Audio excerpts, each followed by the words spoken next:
95% of people learn to draw with this exact mistake, which makes their characters look like wooden planks. Today, I'm going to show you how I build a body step by step. We will first study a real photo to understand the shapes, and then we will build our character with the same logic. We take a reference, like a front-facing photo, and we do not copy it. We observe it, just looking for the large shapes that are hidden inside. The first thing we identify is the torso. Two distinct parts with the rib cage at the top and the pelvis at the bottom. In between the two, the waist connects everything together. The shoulders on each side, the arms coming down along the body, and the legs starting from the pelvis down to the floor. That's all we are looking for at this stage. Not the details, just the main lines, the large masses, where each part begins, where it ends, and its size compared to the rest. These simple observations are what will guide the entire construction from here on. Before building, there is one important point to remember. The basic structure is the same for a man and a woman, but certain shapes change. If you confuse the two, your character will look strange without you really knowing why. The difference comes down to two precise areas, the rib cage and the pelvis.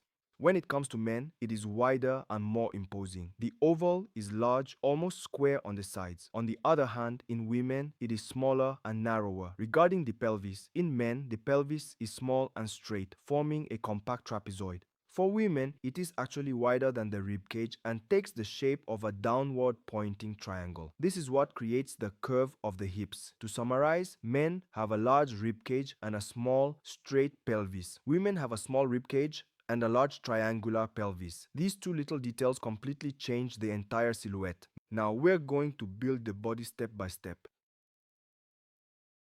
We are going to construct both of them, first a man and then a woman. This will allow you to clearly see the exact difference we covered earlier on. We will begin with the male body. I will start first with an oval for the head, and just below that, I will add a small cylinder for the neck. Next, I'll draw a vertical line running down from the center. This is the central axis of the body. Everything will align on this line. Just right below the neck, I place a large oval, wide, imposing, and almost square on the sides. This is the masculine rib cage. I make sure that it is perfectly centered on the median lines. A little bit lower, separated by the space of the waist, I place the trapezoid of the pelvis. In men, it is compact, straight, and smaller than the rib cage. I'm counting the number of heads. The rib cage is about 2 heads in height.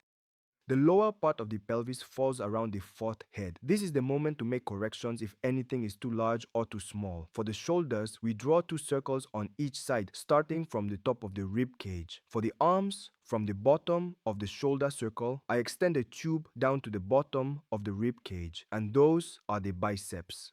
A small circle for the elbow, then another tube down to the bottom of the pelvis, and that's it. That's the forearm. The hands come after. The legs, a small circle connects the pelvis to the thigh. The thigh goes down to the middle of the body, then a circle for the knee. The shin goes down to the ankle and the foot to finish. Let's now move on to the female body. The process is exactly the same. The only things that change are the two elements we discussed beforehand. For the head, it's the same thing. An oval, a small cylinder for the neck, and a central straight vertical line. When it comes to the rib cage, this time the oval is smaller and narrower, and the female rib cage is less imposing than that of men. The pelvis. This is where everything changes. The female pelvis is wider than the rib cage, taking the shape of a downward pointing triangle. It's this triangle that naturally creates the curve of the hips. As for the rest, shoulders, arms, legs, we use the same logic, same landmarks, and same steps as for men. The only visible difference remains the rib cage. It's narrower while the pelvis is wider and triangular. Once the two are side by side, you immediately see the difference in the silhouette. Same method, two completely different results. Now let's move on to dynamic poses. For simple front-facing poses, what we have just seen is enough. But as soon as we want to put characters into motion or perspective, we need to think differently. The key is the central axis of the body. In a static pose, this central axis is straight, whereas in a dynamic pose, it curves and tilts, and that is what gives the sensation of movement. After that, there is the orientation of the two boxes. Here, in this case, we use boxes, the rib cage and the pelvis.